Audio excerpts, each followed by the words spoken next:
Revélanos tu gloria, deseamos ir mucho más en ti.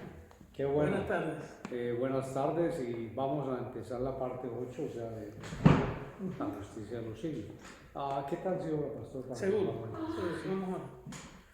Padre Celestial, en este momento te damos gracias una vez más porque sabemos que tú estás presente en la vida de tu pueblo, en la vida de la iglesia. Es agradable saber que tú diriges todas las cosas, que tú estás, Señor, atendiendo cada cosa que nosotros hacemos para glorificarte, para hacer entender a los demás que tú eres Dios sobre todas las cosas. En ti creemos, en ti confiamos y a ti te pedimos que tú dirijas todas las cosas que nosotros aquí hacemos.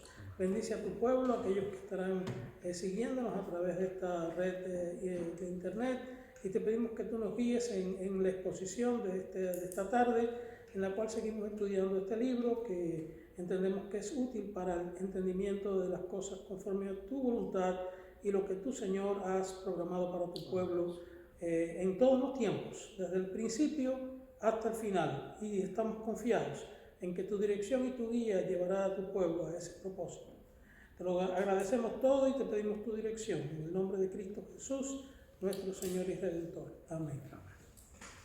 Bueno, para entrar en materia, habíamos dejado en la página 174 del libro y me gustaría leer ese último párrafo por favor. Unir con el capítulo 5, sí, en la página 174, en el último párrafo dice así: ya en Egipto, Israel crecería y se fortalecería según el propósito de Dios de levantar a ese pueblo. Habíamos visto a Israel, ¿no? Para que fuese su testigo entre todas las naciones. Una vez convertido en pueblo sedentario, su conciencia colectiva como nación se fue forjando. Durante casi 300 años disfrutaron de los beneficios de la tierra de Gosén, situada en la parte oriental del delta, bajo Egipto, donde se convertirían en grandes ganaderos y acumularían la riqueza que les permitiría su asentamiento posterior como pueblo independiente en Canaán. Vamos a ver entonces, a iniciar el capítulo 5, que es la liberación, a hablar sobre la liberación de este pueblo, que trae cosas tan interesantes. Y se comienza la narración precisamente cuando usted empieza a hablar de Isis. Bien interesante, háblanos de esa parte, pastor. ¿Cómo empieza usted a hablar de Isis, de su esposo Osiris, hermanos de Set, toda esta historia? Sí. Que es bueno recordar esa parte para unir el pueblo de Dios con su liberación. Qué bueno que sí. Bueno, Isis era una de las diosas, si no la principal, posiblemente la principal diosa del panteón egipcio. O sea, panteón quiere decir, viene una palabra griega que quiere decir todos los dioses. O sea, nosotros usamos esa expresión para un monumento funerario o algo así, pero realmente esa no es la idea. No sé exactamente cuál es la conexión entre lo que es un lugar donde están los restos de cadáveres con lo que es el concepto de la mitología greco-romana y de estas partes del Asia Menor, del Levante, etc. Sí. Pero realmente la palabra panteón no tiene nada que ver con muertos, sino con dioses. Panteón, pan y teos. ¿Ve? Entonces, la diosa egipcia Isis era una de las más importantes en ese momento y está conectada con el famoso culto a la Gran Madre, aquella culto asiático a la Gran Madre, donde se le rinde pleitesía y honor y devoción a una reina del cielo. Creo que estuve hablando el domingo pasado algo sobre eso, de una reina del cielo, o sea, una diosa madre, que es la que tiene que ver con la madre nutricia, que tiene que ver con todo lo que es la fertilidad, ¿cómo se llama? El desarrollo del pueblo, de la nación. Esto tiene muchos vericuetos desde el punto de vista ideológico, ¿no? Y religioso. Y así como estaba Isis en Egipto, estaba Astarot en Canaán, o Astarte en Canaán, estaba Istar en Babilonia, Venus y Afrodita en Grecia, Atenea, Partenos, Juno, la esposa de Júpiter en Roma, Hera, etc. Y todas estas deidades femeninas tenían que ver con la fertilidad y con la sensualidad, todo eso. Así que Isis era hermana de Osiris, pero al mismo tiempo era la esposa de Osiris. Y también era hermana de Set, pero Set, envidioso del poder de Osiris, lo mata, entierra su cuerpo en la arena, en el desierto, y Isis se pone a llorar y a buscar los restos de su esposo hermano, hasta que al fin, con ayuda de otros dioses, logra encontrar todos los restos, los une, los resucita y lo convierte en el dios del inframundo, porque lo que iba a ser después Hades, Hades ¿cómo se llama? En la mitología griega, y Plutón en la romana, o sea, el dios del inframundo, donde él recibía allí los espíritus de las personas que morían, ¿verdad?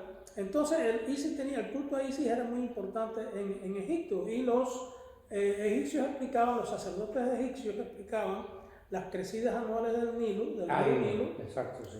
con el llanto de Isis. O sea, se repetía como un ciclo. Okay. Cada año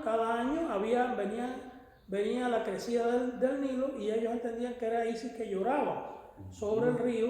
Esa era la explicación mitológica que ellos le daban. Y ¿cómo se llama? O sea que cada año se repetía el mismo ciclo de la muerte de Osiris, de su resurrección y de su entronización en el reino del inframundo, ¿verdad? Entonces, realmente lo que pasaba era, y lo descubrió un misionero bautista en África, David Livingstone, encontró las fuentes de las crecidas del Nilo cuando ocurrían las grandes tormentas, la época de las lluvias en el África ecuatorial, y cómo los lagos Alberto y Nyanza se nutrían de esa lluvia, y entonces aportaban caudal al Nilo. Y uniendo la parte mitológica de Osiris y todo esto que ellos tenían, el Nilo también tiene una importancia grandísima para el pueblo, porque alrededor... Por supuesto, era un dios, el Nilo era un dios. Correcto. Era un río dios. Entonces ustedes, eso de lanzar a los niños al río, que la Biblia lo dice cuando el caso de los hebreos, ¿no? Es un sacrificio que ellos hacían al Nilo, al río. Y entonces entendían que recibían bendición de parte de ese río, de parte una vez que se entregaban sacrificios, y era el concepto. Por eso es que esos cultos primitivos exigían la muerte o sacrificios de personas, porque se entendía que con el sacrificio, por ejemplo, se entendía que el sol, y eso también tuvo que ver con la cuestión aquí en América del Sur, con los indios americanos, se entendía que el sol, cuando llegaba a su cenit, le faltaba energía, empezaba a perder vida, y entonces matando a personas, o sea, sacrificando personas, le daban la vida al sol, contribuían a fortalecer el sol, que era la energía, que era el que le daba vida y fertilidad a la tierra.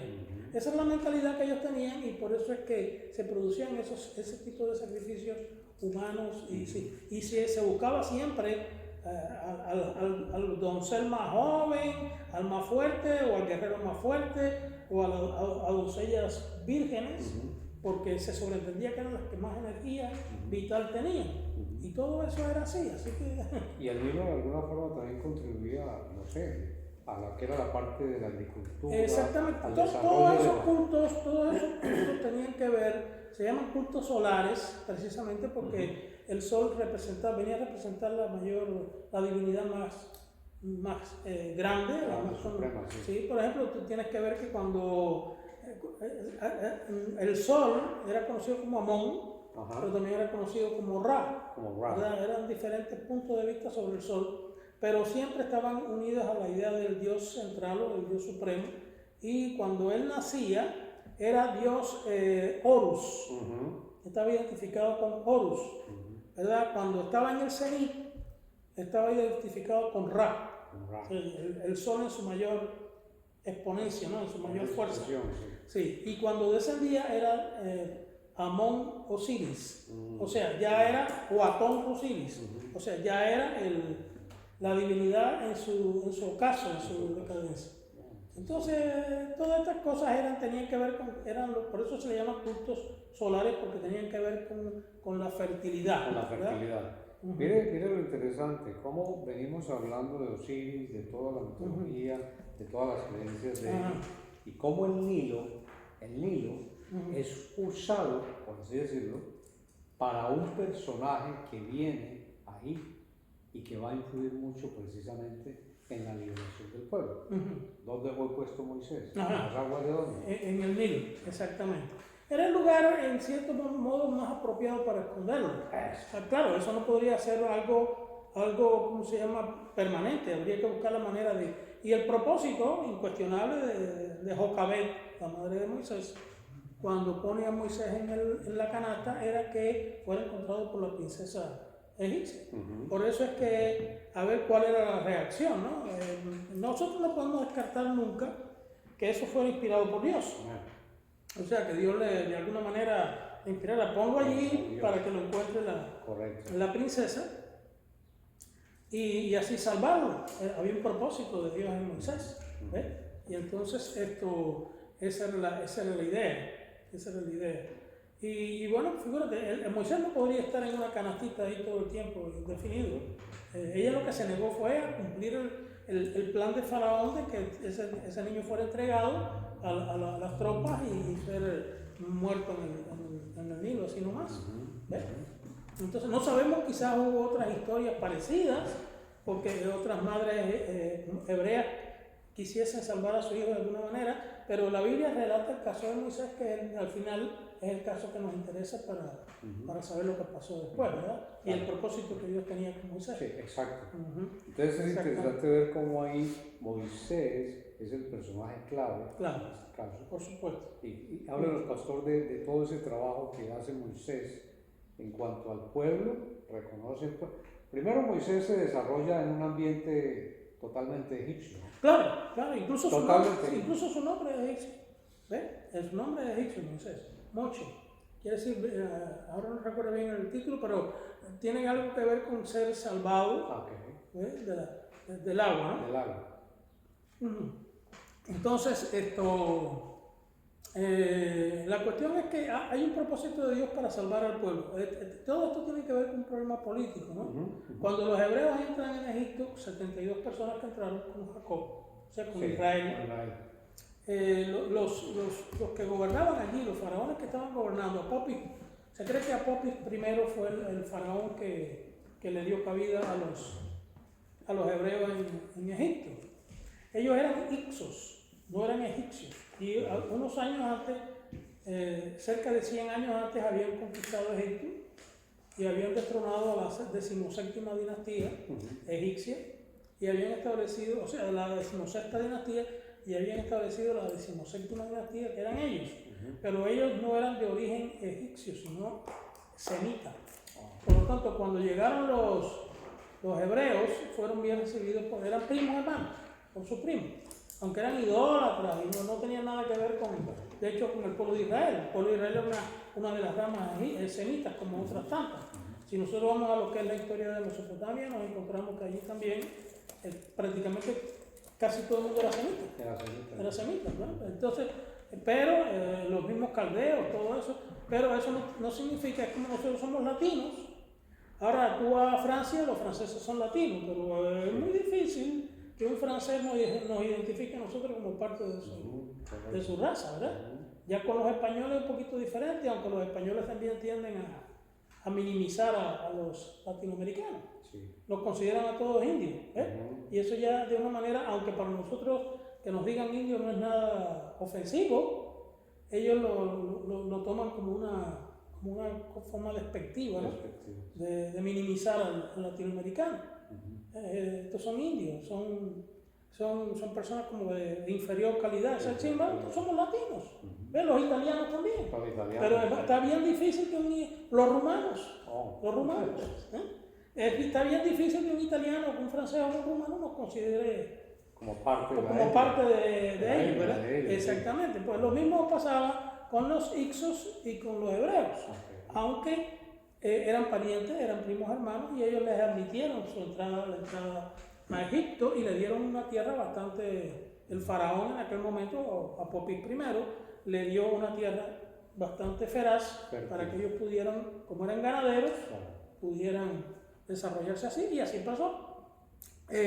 Muchas veces nos confundimos con el problema de la esclavitud de, Egipto, de los hebreos en Egipto, y pensamos que todos esos 400 años fueron absolutamente de esclavitud y de dictadura, y el caso es que no fue así. No fue así, ¿no? No fue así, porque ellos se desarrollaron, tuvieron un periodo bastante grande, de 200 y tantos o 300 años, en los cuales ellos pudieron desarrollarse, crecer, ir aumentando su número.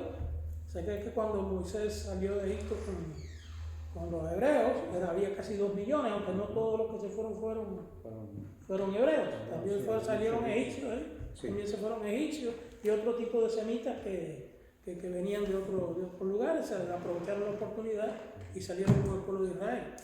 Como quiera que sea, era un pueblo bastante grande, ¿no?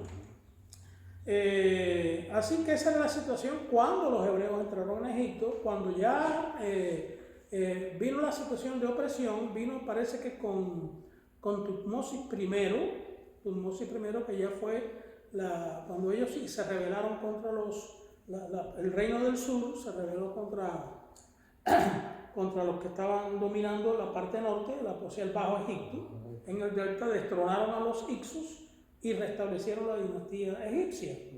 Entonces fue que les tocó difícil a los hebreos, a los israelitas, y empezó una esclavitud con ellos por el temor que tenían esos faraones de que si venía una nueva invasión Ixa o semita, estos hebreos se unieran a sus primos hermanos, y entonces los esclavizaron y los oprimieron. Y cuando el faraón vio, como dice la Biblia no entra en ese tipo de detalles, ¿no? Eso es una serie de detalles que tenemos que descubrirlo a través de la historia secular, unida a lo que la palabra de Dios enseña, y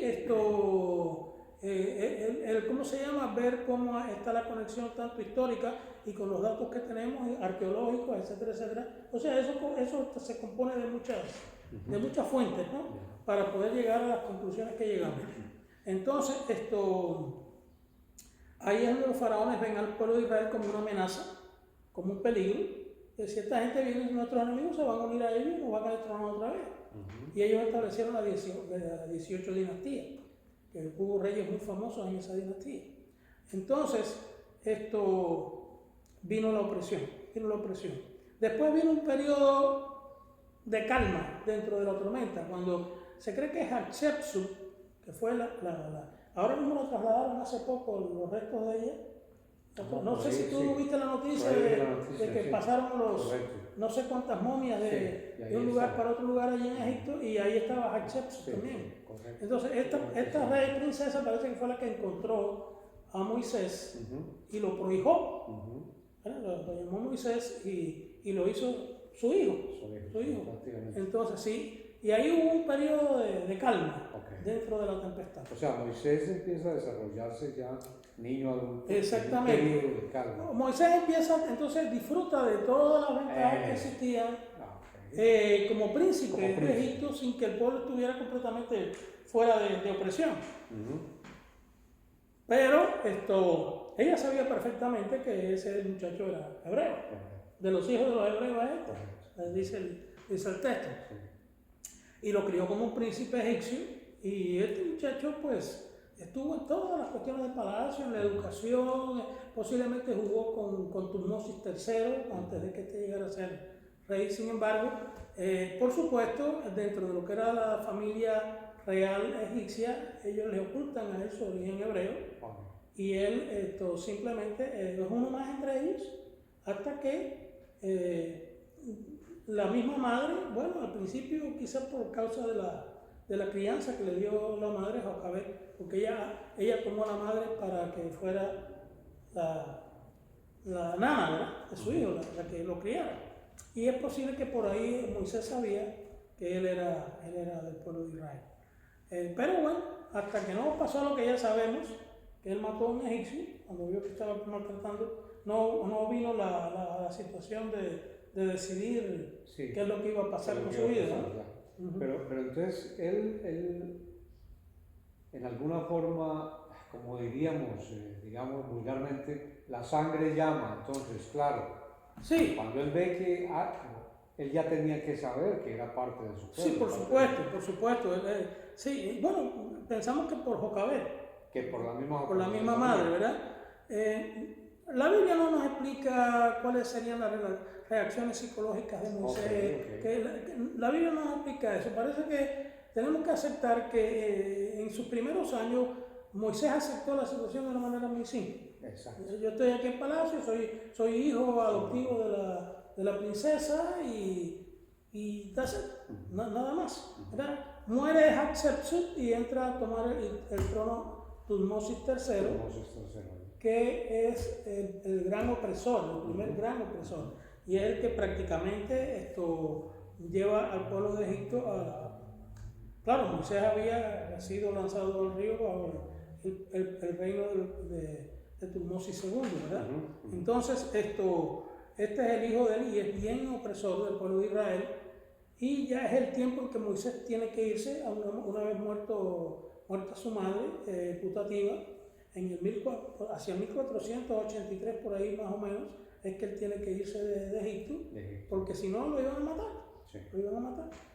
Pero a consecuencia de lo que había hecho él, del acto de rebeldía que lo había hecho, porque matar a un egipcio que estaba maltratando a los hebreos era de hecho un acto de rebeldía. Es curioso cómo en la historia, cuando se va viendo la historia del pueblo, en este caso, del pueblo de Israel, y así como cuando se estudia la historia de la iglesia, también, son momentos claves, momentos críticos que suceden. Claro. El asesinato por parte de este hombre, un escogido de Dios, que lo sabemos ya, ¿cierto?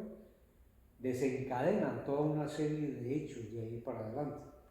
Por supuesto. Ahora, usted, hilando todo esto precisamente en la página 191, uniendo todo esto que pasó con Moisés, más la soberbia, ahí viene la parte dura de esto, la soberbia de los faraones. Usted habla aquí en el libro de la soberbia de los faraones, en la página 191, si no estoy mal, miramos por acá. Y esa soberbia, la soberbia está en el párrafo del medio. La soberbia de estos hombres no tenía límites. Claro. Es casi seguro que rieron durante un buen rato después que Moisés y Aarón salieron de su presencia. O sea, aquí en este punto ya ha transcurrido toda una serie de acontecimientos donde Moisés y Aarón ya se declaran abiertamente a favor del pueblo, ¿no? ¿Conocía Amenofis II a Moisés? Hace esa pregunta. Es casi seguro que no, pero es más probable que su padre, Tutmosis III, lo hubiese conocido y hasta jugado con él e ido, lo que decía usted ahora, a la escuela de palacio con él. Muy bien pudieron ser hermanos de crianza. ¿Cómo hubiese reaccionado Tutmosis III con su violento carácter? No lo sabemos, pero muy posiblemente habría reaccionado igual que su hijo Amenofis. En cualquier caso, los egipcios se sentían completamente confiados en sus dioses y en su capacidad para salvaguardar Egipto. Claro, y ahí para se desencadena todo esto. Sí, pero cuando estudiamos la Biblia, nosotros vamos a ver la Biblia muy escueta en cuanto a detalles, no nos da una serie de explicaciones de tipo político, de carácter político. El enfoque de Éxodo está basado en la liberación del pueblo de Israel, y ese es el propósito del libro. No podemos pedirle, como dice vulgarmente, peras al horno, ¿verdad? Tenemos que entender cuál es el propósito del libro. Por eso es que necesitamos investigar la historia, investigar las costumbres, la forma de aquellos tiempos, qué es lo que se pensaba, cómo se vivía, cómo se actuaba, para poder llegar a hacer una conclusión sobre un elemento que para nosotros nos toca muy directamente, porque es la palabra de Dios, es la revelación de Dios, y tiene que ver con el pueblo de Israel, que es lo que nos interesa en este caso.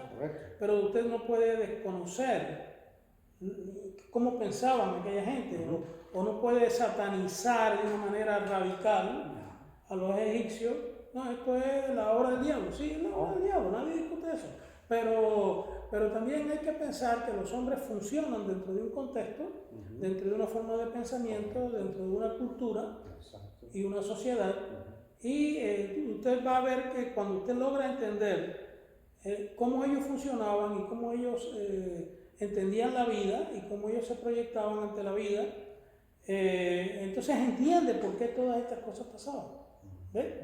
Lo comprende. Y no solamente no está en discusión con lo que la Biblia enseña, sino que al contrario apoya lo que la Biblia enseña. Y eso es bueno, porque un estudioso simple de la Biblia puede pasar por alto todo esto sencillamente porque no lo conoce. Y entonces, bueno, mira, aquí hubo un grupo de gente que... Esos eran los nazis de la antigüedad, ¿no? Usted no puede comparar a los egipcios nunca con los nazis. Estos eran unos salvajes embrutecidos por un loco, ¿verdad? Por una mentalidad ultra racista. Por ejemplo, el lanzamiento de los niños hebreos al Nilo no estaba basado en problemas racistas, estaba basado en el temor. En el temor que ellos tenían a que viniese otra invasión y que ellos se unieran a los enemigos de Egipto. El faraón, la palabra faraón viene eso no es una palabra hebrea, es egipcia, es una expresión griega para explicar una palabra egipcia, que era para quiere decir casa grande. De ahí los griegos sacaron faraón. Entonces, esto era como que dice la vida física de Egipto. Ellos entendían que el faraón era una representación del sol, del dios. O sea, cada faraón era la casa grande donde el sol o la deidad del sol habitaba. Y todo lo que hacía el faraón tenía que ver con la vida, con la sobrevivencia de Egipto. El faraón, bueno, yo creo que en ciertos lugares lo explico, si el faraón moría o se envejecía y perdía vigor, uno de los títulos del faraón era toro fuerte, toro vital, ¿verdad? Si el faraón moría o se envejecía o perdía energía, Egipto estaba en una crisis. Por lo tanto, el faraón tenía que ser fuerte. Su vida estaba tremendamente regulada por los sacerdotes. Y o entregaba el trono o lo mataban. Lo envenenaban, lo mataban. Y tenía que entrar otro que tuviera la misma energía, el mismo poder de él. Así que el faraón era como decir la bandera de Egipto, el himno nacional, era el escudo, era la razón de ser de Egipto. Así que cualquiera en el lugar de ellos hubiera hecho prácticamente lo mismo. Iban a hacer todo lo que fuera posible por salvaguardar a Egipto y destruir a sus enemigos. Y eso es lo que hace cualquier Estado. Es lo que está pasando en este momento en Israel, allá entre los palestinos y los israelíes. Eso parece que es un odio que nunca se va a acabar.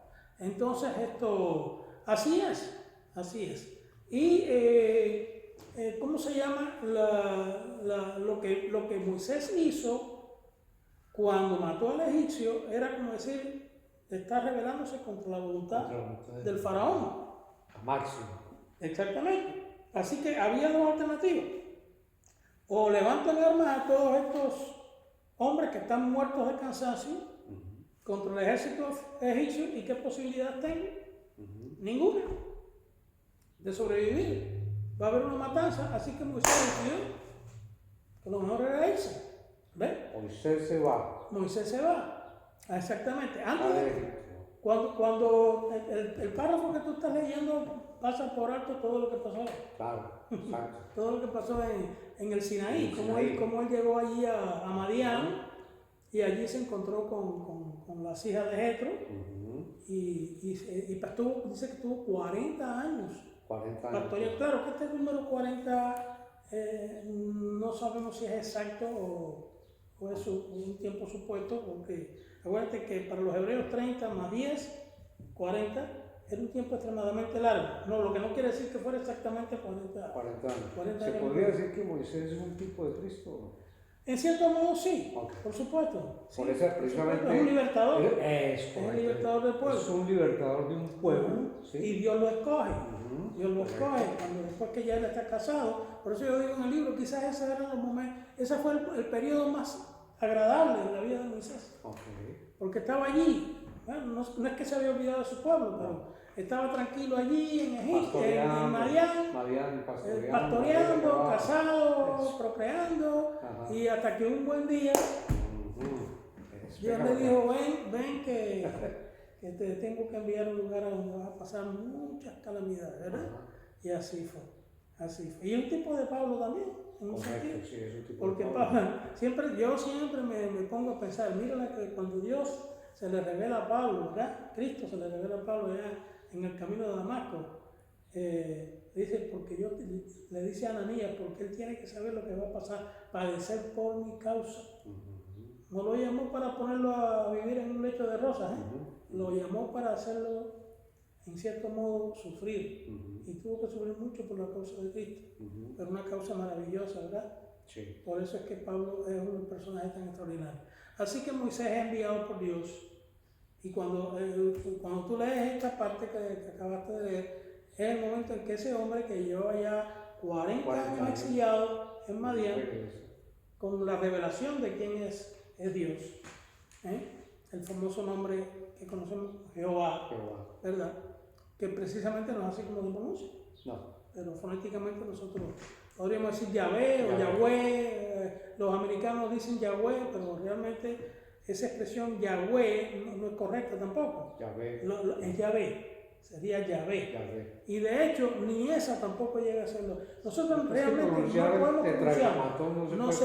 No podemos pronunciarlo. Usted tendría que decir letra por letra. Exactamente. Entonces, así que si dice Jehová está mal dicho, si dice Yahvé está mal dicho, y si dice Yahweh está mal dicho. ¿Ves? Por eso muchas Biblias lo traducen por Señor. Sin embargo, hay que entender que en el Antiguo Testamento está escrito Yahvé, ¿verdad? Y HW.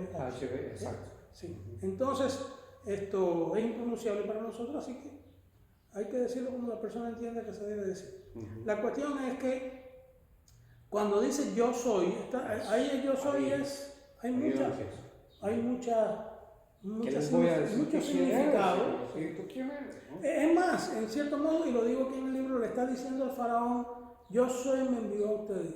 ¿Quién es yo soy? Bueno, con yo soy Dios le está diciendo al faraón, yo soy el verdadero Dios. No esas miles de dioses que tú tienes ahí. Recordemos esto siempre, los paganos no concebían a un Dios todopoderoso. No, a un Dios pantocrato, que es la expresión en griego, o sea, un Dios que lo puede todo. Ellos no entendían eso. Para ellos el Dios de la lluvia era el Dios de la lluvia, el Dios de las nubes era el Dios de las nubes, ese era el que controlaba eso, el Dios del mar era el que controlaba el mar, pero ese no tenía poder sobre otras cosas. O sea, tenían un concepto por eso es que concebían muchos dioses. Y por supuesto, todo esto está entretejido con el demonismo, tú sabes, estos demonios caídos que se hacían pasar por dioses. Pablo lo dice claramente en 2 Corintios. Y entonces el concepto de un Dios todopoderoso ellos no lo tenían. Así que cuando Dios le dice a los hebreos, yo soy, se revela como el yo soy, no solamente le está diciendo yo existo por mí mismo, yo soy eterno, yo no tuve ni principio ni tengo final, sino que también de alguna manera, ese es el Dios tuyo, sino que de alguna manera le está diciendo también a los egipcios, yo soy el verdadero Dios. Y yo te voy a demostrar que yo soy el verdadero Dios. Mire, lo demostró también que precisamente esa soberbia de lo que usted está hablando es una soberbia que la podemos entender, como bien lo explicó, desde ese concepto, desde esa parte de que el faraón era un hombre fuerte, era un hombre que estaba luchando por su pueblo, por defender a su pueblo, por cuidar a su pueblo. Pero también cuando Moisés ya entra en ese conflicto, por así decirlo, con el faraón, y demostrarle que él debe salir, o que el Dios de Moisés es es más poderoso y el faraón no acepta y empiezan toda esta cantidad de calamidades. Sí, claro. La soberbia de él entiende que el sol y los dioses egipcios son más poderosos Que cualquier otra cosa. Así sea un yo soy. Y es lo que yo digo ahí. Podrían decir, bueno, y un solo Dios tiene esta gente, nosotros tenemos muchos dioses. ¿Ves? Y por supuesto, era un ser poderoso, era un rey poderoso, aunque la palabra no se usaba rey, no se usaba para el faraón, pero eso es lo que era, un rey, un emperador. Era uno de los poderes más grandes, estaban en su momento de auge, ¿verdad? Y toda esta situación que estaba ocurriendo, ¿cómo yo me voy a doblegar ante un Dios que yo no conozco? Y si yo no conozco a ese Dios que tú me vienes a decir que deje ir a su pueblo, ¿quién es ese Dios? No sé quién es ese Dios. Lo habrán catalogado como el Dios de los miserables, el Dios de los esclavos.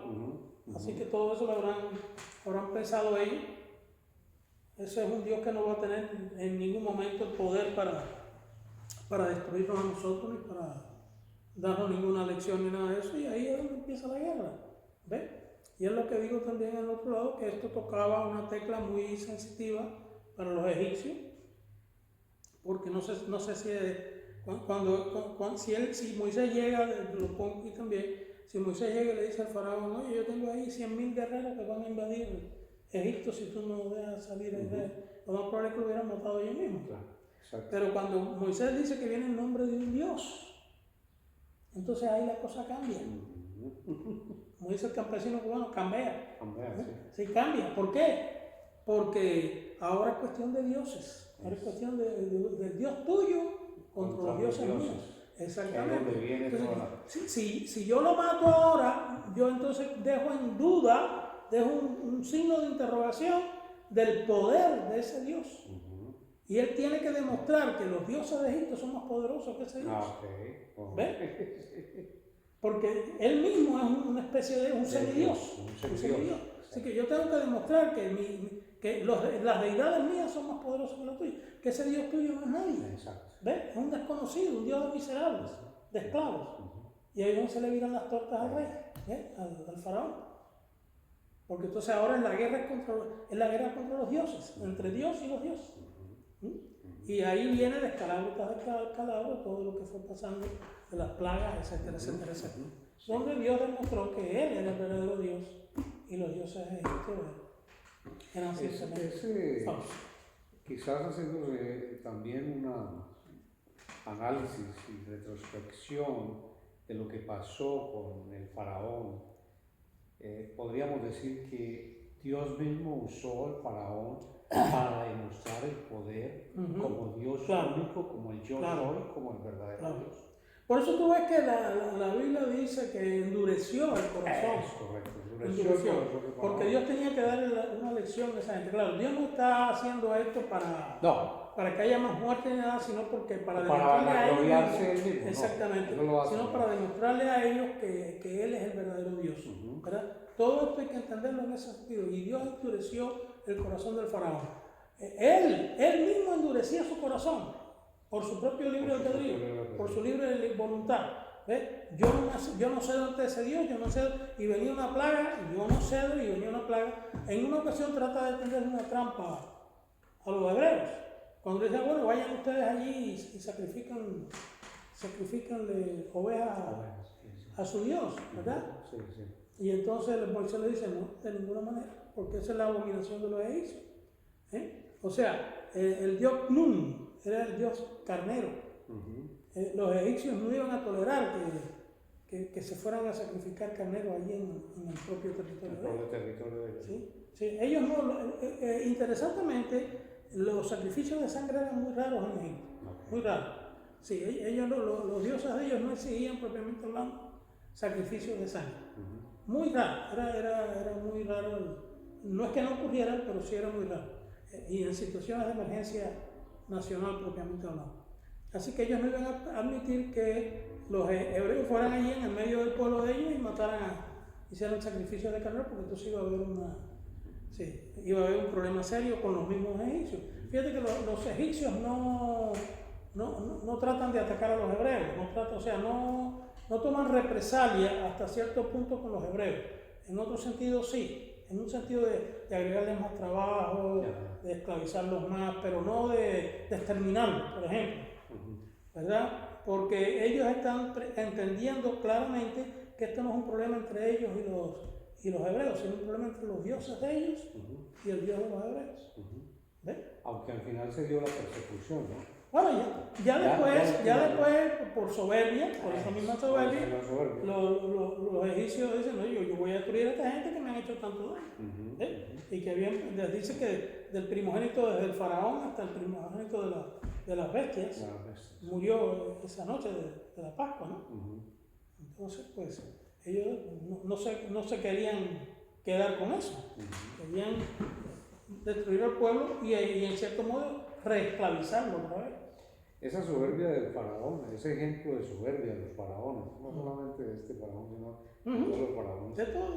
Podríamos decir que es algo parecido a la soberbia actual de los seres humanos. Igualito.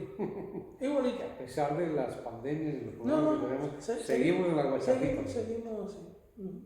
Seguimos haciendo cosas y haciendo estupideces. Sí, todavía la pandemia está funcionando y la gente reuniéndose y metiéndose en reuniones familiares y extrafamiliares sin protegerse ni nada. El ser humano es muy soberbio. Sí, muy soberbio, exacto. Muy soberbio. Hay un evento ya muy importante también que sucede después de todos estos hechos, ¿no?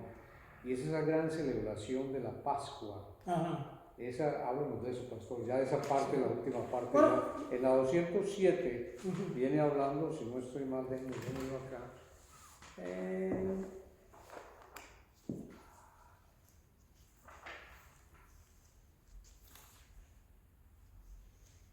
Hay una parte que usted viene hablando ya de la misma manera, aunque se esclavizado y ultrajado por los dominadores egipcios, Israel logró sobrevivir a la opresión y a la persecución y fue liberado por el brazo fuerte de Jehová. La Biblia nos dice que habló Jehová a Moisés y a Aarón en la tierra de Egipto, diciendo: este mes os será principio de los meses, Nisan, en nuestro marzo y abril. Y ahí es donde viene la celebración, donde se empieza a hablar ya de la Pascua. O sea, la importancia que tiene esta celebración para los hebreos, que hoy en día todavía se sigue, y para el pueblo, cristiano, tiene toda su connotación también. O sea, ya no se queda en la parte hebrea, judía, no, sino que trasciende. Sí, trasciende. Sí, bueno, la Pascua, como sabemos, es la liberación del pueblo de Israel de Egipto. Y es el toque, ¿cómo pudiéramos decir? Ya de iniciación de lo que es el pueblo libre, y se libera al pueblo de la esclavitud. Es llevado al desierto y allí se le establece una ley, se hace un pacto entre el pueblo de Israel y Dios. Esto genera la formación del pueblo que Dios quería para que fuera su testigo, su representante en la antigüedad. Tiene una significación extraordinaria porque es la liberación del pueblo de la esclavitud. Correcto. Y hay una similitud muy grande entre lo que es la misma vida del ser humano en la relación con Dios. El ser humano está esclavo del pecado, así como el pueblo de Israel estuvo esclavo de Egipto, ¿verdad? Egipto en este caso viene a representar la potencia del mal. Cuando nosotros vamos a la Biblia y después nos encontramos con un caso muy interesante, por ejemplo, después vino Asiria, después vino Babilonia, después de Babilonia vino Persia, Grecia, Persia, Roma, y todo eso. Y todo eso está dentro de un sistema que yo lo explico aquí. Aquí lo explico a grosso modo, y después ya en la tercera parte del libro lo explico más ampliamente y hago las diferentes consideraciones de carácter político, etc. y religioso, que es el sistema que Satanás ha realmente establecido en este mundo, el sistema del dragón, Satanás, la bestia, que es el poder político anticristiano. Y el falso profeta, que es la religión falsa. Sí. No importa la cara que se ponga. ¿Ves? Ahí está la diferencia entre algunos tratan de identificar esto es tal país o esto es tal Rusia. Pues que nosotros tenemos que entender que esto es un valor entre comillas, pero un valor, ¿verdad? Que es permanente en la historia del mundo. Sí. En la historia del mundo. Mira, ayer estaba yo viendo un documental. Un escritor, no sé si fue Max Weber, quien fue, no recuerdo bien, un escritor de fines del siglo XIX, un filósofo alemán, por cierto, le dice, el anticristo va a ser un hombre de un carácter extraordinario, ¿verdad? Con una energía y una carisma inigualable. Incluso puede tener un gracioso bigotito. Eso lo dijo en 1890. 1890. Adolfo Hitler tenía un año de edad. Apenas un añito. ¿Y qué fue lo que fue Hitler en Alemania? Un anticristo. No solamente persiguió al pueblo judío, sino persiguió a la iglesia también. Y era un ocultista, un mago negro. ¿Ves? Entonces, quiere decir, estamos hablando de un valor permanente. Este anticristo, este poder bestial que ataca al pueblo de Dios, que sigue el mismo patrón, es lo que he estado diciendo en cómo se llama, en los estudios bíblicos que hago los miércoles. Esto tiene el mismo patrón, el endiosamiento del anticristo, la persecución contra el pueblo de Dios y el juicio de Dios sobre el anticristo y sobre su sistema. Y esto se ha repetido constantemente en la historia. Constantemente se ha ido repitiendo. Pasó en Egipto por primera vez con esto, en Asiria, en Babilonia, en Persia, en Grecia, en Roma, en el papado romano, en Francia con la persecución, en Alemania, ¿verdad? Y se seguirá repitiendo hasta que llegue el último, el más grande de todos. Y el último, la gran tribulación final. Y mira lo que usted está diciendo, es tan importante esta celebración de la Pascua que Cristo mismo, ¿sí?, la celebra también y le da la importancia. Obvio, y la iglesia sigue, después de tantos años, seguimos también celebrando. Sí, ahí es donde tenemos que entender el por la liberación, exacto. Sí. De Egipto, que es la primera potencia bestial que ataca al pueblo de Dios, en este caso Israel étnico, viene la liberación. Dios lo lleva al Sinaí, hace un pacto con el pueblo de Israel. Es el pueblo de Dios en aquel tiempo. Por eso hemos dicho en otra ocasión, Dios no estableció ningún otro gobierno en el mundo. Dios estableció un solo gobierno, el gobierno teocrático con Israel. Ese fue el gobierno que Dios estableció, porque ese es el gobierno del pueblo que él tenía. ¿Okay? Pasamos por alto Antíoco IV Epífanes, que fue otro anticristo. Entonces, el régimen de Siria, no Asiria, sino Siria. Vemos el caso de, o sea que lo que hoy es Siria era lo que en aquella época fue Asiria. Sí, le quitaron la A y se quedó Siria. Sí. Entonces, bien, la cuestión es que así pasa cuando llega el momento de la venida del Señor Jesucristo para cumplimentar la promesa que Dios le había hecho a la humanidad a través de Eva y de Adán. Entonces viene la liberación del Egipto simbólico. Con Jesucristo se hace el sacrificio supremo, el sacrificio supremo del Señor en el Calvario, y ahí establece un nuevo pacto. Ese nuevo pacto no es ya con una nación específica, es con el mundo entero. De ahí, y eso es una cosa que debemos entender, cuando yo logré entender esto, yo quedé varios días como si caminara sobre una nube, porque nadie me hizo entender eso a mí, y yo fui poco a poco sacando esa, no es que yo sea el único que me he dado cuenta de eso, no, claro. Yo no estoy diciendo semejante barbaridad, lo que estoy diciendo es que yo logro entender lo que otros han dicho hace muchos años, siglos atrás, ¿verdad? De que el sacerdocio de Cristo no es judío, el sacerdocio de Cristo es gentil. Melquisedec. Por eso lo he dicho, yo no sé qué hacen los judíos y lo he dicho en varias ocasiones, se lo pregunté así al profesor, creo que te lo dije ya en alguna ocasión, pero vale la pena repetirlo, el Salmo 110, ¿verdad? Salmo 110. Déjame buscarlo aquí bien. El 106. Ahí está. Salmo 106:4. Juró Jehová y no se arrepentirá. Tú eres sacerdote para siempre, según el orden de Melquisedec. ¿Qué le dice esto a un judío? ¿Cómo un judío interpreta eso? ¿Cómo lo explica? ¿Cómo lo explica? Pero, ¿según qué orden?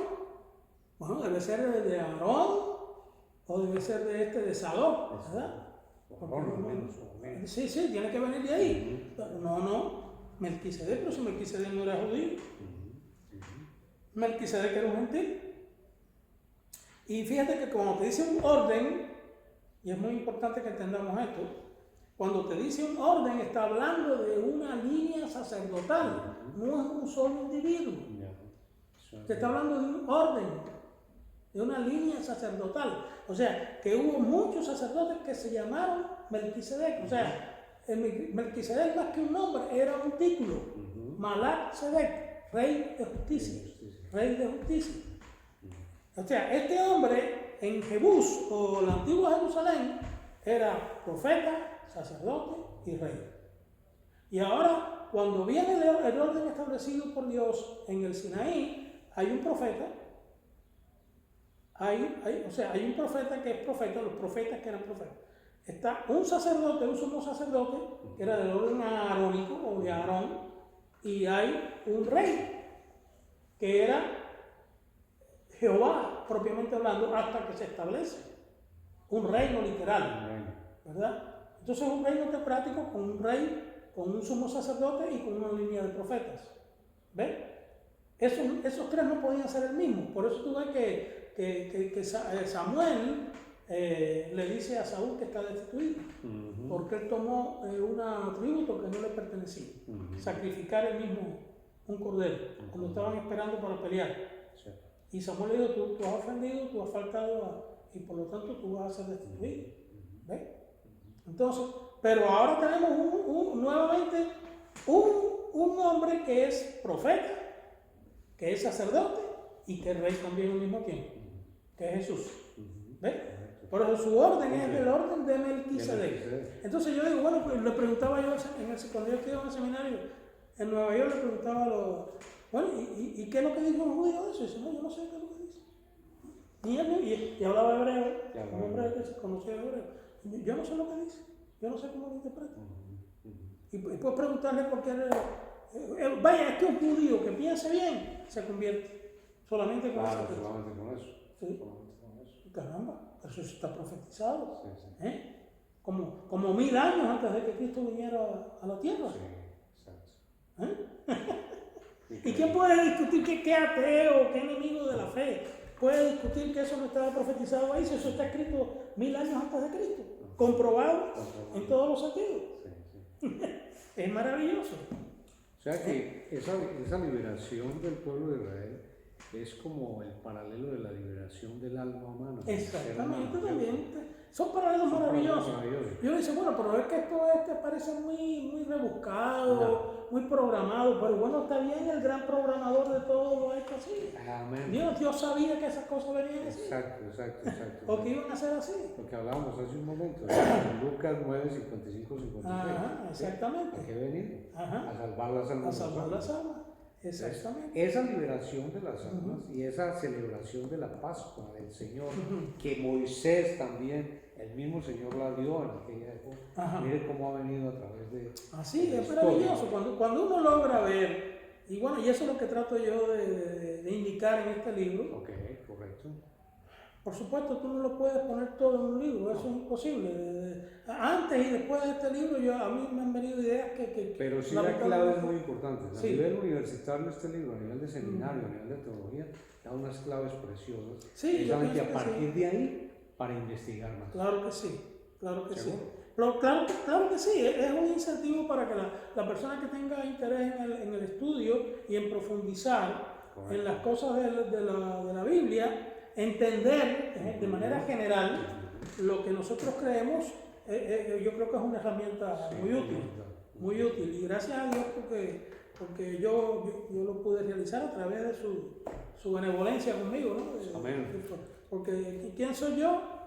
Como dijo Abraham, polvo y ceniza, ¿verdad? Polvo y ceniza. Entonces, pero alguien tenía que hacerlo, ¿eh? Entonces, y así, y gracias al Señor, por ahí vamos a ir viendo una serie de cosas que son tremendamente maravillosas, porque el plan de Dios, por eso puse aquí, ¿ve? La justicia de los siglos, primero estoy diciendo que es Cristo. Este es Cristo, Sí, ¿verdad? sí. Segundo, Israel, la iglesia y el nuevo pacto en el plan de Dios de las edades. ¿Sabe que es un título abarcativo? Sí, Abarca sí, todo, sí. completo, tiene todo. Seguro. Todo está ahí. Seguro, porque ahí te está explicando, bueno, claro, se explican, en algunas cosas son más enfáticos, o trato de profundizar más, en otras soy más sobrio, pero precisamente le debe picar la curiosidad a la gente para estudiar. Tristemente, hermano, y eso sí me duele mucho, incluso tener que decirlo aquí, muchos cristianos no tienen ningún interés en el estudio. Ellos se conforman con lo que reciben cada domingo, o en el estudio bíblico, y de ahí sí sé que las personas están ocupadas en sus trabajos. ¿Será que es una cuestión cultural? Es probable porque se sabe que el sajón, ¿cómo se llama? Por cuestión de ellos les gusta mucho el estudio. Si este libro se hubiera escrito, si se pudiera traducir al inglés o se hubiera escrito en inglés, estoy seguro que hubiera tenido una mayor recepción. Cuando se ve el ingreso del protestantismo a nivel del norte global, ¿sí?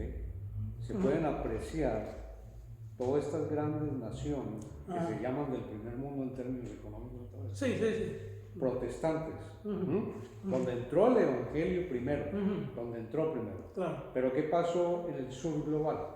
¿Qué entró en el sur? Estábamos bajo la dirección, vamos a decirlo así para no ofender a nadie, dejémoslo ahí. del catolicismo romano. Exacto. Y esta gente tenía otros propósitos, otra mentalidad completamente. ¿Qué pasó con ese norte global, con esa parte? Que tuvieron que forzadamente aprender a estudiar este libro. Sí, porque entonces la Biblia se convirtió en un libro de texto.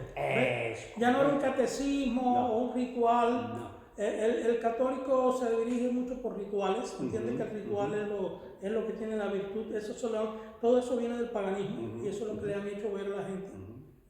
Entonces, y todavía estamos llenos de paganismo, donde quiera, en México, en nuestros países latinoamericanos, en el Caribe, en la liga esa, la simbiosis esa del culto yoruba y lucumí con el culto católico. Pero sabe, pastor, con todos estos cambios que valga el paréntesis ahora porque tiene que ver con el tema necesariamente de la liberación, y es que el mismo pueblo hispano, latinoamericano, en alguna forma, se está educando. Cada día vemos más teólogos y la prueba y la muestra está aquí, además de otros grandes teólogos hispanos que hemos visto nacer en varios países, Cuba, digamos en Chile, Colombia, México. No cabe la menor duda que justo de González, exactamente. Entonces sí hay esperanza. De un calibre extraordinario. Sí, claro. Con toda esta tecnología de información y comunicación que hay, todos estos muchachos jóvenes ahora tienen mucho acceso a la información teológica. Claro. Entonces la esperanza es grande que quizás vamos a ver lectores más adelante. Es que también, Iván, en la medida en que el mundo va, el derrotero que va al mundo, si los jóvenes no se preparan, correcto. No hay capacidad para soportar lo que viene. Correcto, exacto. Tenemos que, lo que viene no es fácil. Lo que viene no es fácil. Incuestionablemente estamos volviendo a la era de Roma. Estamos viviendo en Roma. Ya en la Roma pagana. Ahí tendríamos la iglesia tendríamos que ir más atrás, a tomar esos valores absolutos realmente y aplicarlos en este proceso. Exactamente. Mira, desde una perspectiva milenial, déjame decirte algo. Quizás con esto podemos ir concluyendo el estudio de hoy. El capítulo quedó completo, le cuento, de la liberación. Sí, podemos seguir considerando sobre esto. Mira lo que dice aquí, bueno, desde un punto de vista, esto tiene diferentes formas de interpretarse, pero desde un punto de vista amilenial, dice que el ángel, el capítulo 20 de Apocalipsis, dice que un ángel descendió del cielo con la llave del abismo y una gran cadena en la mano y prendió al dragón, la serpiente antigua, que es el diablo y Satanás, y lo ató por 1000 años. No vamos a discutir ahora qué cosas son 1000 años. Y lo arrojó al abismo y lo encerró y puso su sello sobre él para que no engañase más a las naciones, hasta que fuesen cumplidos 1000 años. Dice, y después de esto debe ser desatado por un poco de tiempo. La gente, desde un punto de vista de carácter amilenial e idealista, esto significa que cuando el diablo tenía engañado a las naciones, la única nación que no estaba engañada, en el tiempo en que el diablo estaba haciendo de la suya, bueno, así lo ha hecho toda la vida, pero estamos hablando en cuanto a manera de pensar, era Israel. Ese era el pueblo de Dios, el que acabamos de ver, que fue liberado y tuvo un pacto con Dios, ¿verdad? Ok. Y mira lo que dice después más adelante, y dice, y cuando los 1000 años se cumplan, verso 7, Satanás será suelto de su prisión y saldrá a engañar a las naciones que están en los 4 ángulos. Primero, fue atado, no para que no hiciese más daño, literalmente, sino para que no engañase más a las naciones. En el momento que viene la atadura de parte el Señor lo dijo de otra manera acá en su ministerio, el hombre fuerte no puede vencer si no viene, o sea, estoy parafraseando, tratando de recordar la idea. Yo no puedo, o sea, no puede vencer si no ata al hombre fuerte. Y el Señor vino y ató al hombre fuerte. ¿Ves? Entonces aquí dice, fue atado. El diablo durante casi 2000 años no pudo engañar a las naciones. Pero a partir del siglo XVIII empezó el engaño nuevamente. Siglo XIX, fundamentalmente. Y estamos viendo que en este momento Satanás está engañando a las naciones. Sí. Quiere decir que desde el punto de vista de esta interpretación, no estoy negando las otras, pero estoy usando esa interpretación, ya terminamos para los efectos terrestres los 1000 años. Nunca van a acabar los 1000 años porque los 1000 años son un símbolo de eternidad, del reino eterno de Dios. ¿Ves? Entonces, pero para los efectos terrestres, el Satanás está volviendo a engañar a las naciones. Y aquí vemos, usted ve por donde quiera, por el internet, por donde quiera usted ve liberación, resistencia, qué sé yo, y todo son una serie de ideas que ya es recicladas de la antigüedad, que es misticismo, ocultismo, cultos misteriosos, mistéricos, todo esto, el ateísmo, el racionalismo, todo eso se está poniendo unido para atacar a la iglesia y destruir a la iglesia. Si nosotros no llegamos a entender cuál es el propósito de Dios, que debemos estudiar la Biblia, debemos estudiar libros que puedan orientar a la juventud y a la iglesia, vamos a estar mal parados ante este engaño satánico, porque mucha gente dice, no, yo no creo ya en lo que dice, porque esa gente ya no, eso ya está obsoleto, eso está viejo, ya está antiguo. Pues nada, pastor, creo que es el momento precisamente de que la iglesia unida, ojalá entienda todo esto y entre en ese periodo de oración. Amén. Para lograr la liberación, precisamente la acción. Sí. Volver a celebrar un día esa Pascua, de esta nueva liberación que necesitamos, ¿no? Por las ataduras que hay. Y el Señor está presente, el Señor tampoco está ausente. No, por supuesto. Está ahí. Y debemos estar bien claros, la iglesia nunca será destruida. Nunca. Los hombres podrán hacerse ilusiones con eso. Satanás se puede hacer. Satanás sabe que él está liquidado, pero va a hacer todo el daño que pueda para destruir a la humanidad. Pero la iglesia, el Señor prometió que las puertas del infierno nunca prevalecerían contra la iglesia, y eso está claro para nosotros. Este capítulo 5 estuvo muy bueno, de esa liberación, porque nos da la esperanza precisamente. Amén. Estar apegados a esa promesa de esa liberación que viene desde tiempos El 6º capítulo para el próximo tema, que va a ser ya el número 9, la ley, la reunión número 9. El pacto, ¿no? El antiguo pacto, la ley. Ese es el que vamos a trabajar. Claro.